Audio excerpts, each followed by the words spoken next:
Libreng therapy para sa mga may autism under PhilHealth C benefit. In-advise sa akin ng Dr. ni Chloe sa PGH na lakarin ko daw ang PhilHealth ko para maka-avail kami ng libreng therapy. Sa C benefit, cover ang 9 to 10 sessions ng speech therapy, occupational therapy, or physical therapy kung anong recommended sa inyo ng doktor. Ito ang mga qualify para sa benepisyong ito. Kung hindi na active ang contribution ay makipag-ugnayan sa PhilHealth Office para maging under government sponsor ang status ng anak na PWD. Ito nga ang listahan ng mga dapat ipasa. Pero kung government sponsor ay MDR lang ang ipapasa sa healthcare provider.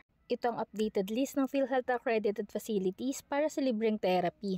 Kasama nga ang PGH kung saan kami nagpapatingin ni Chloe.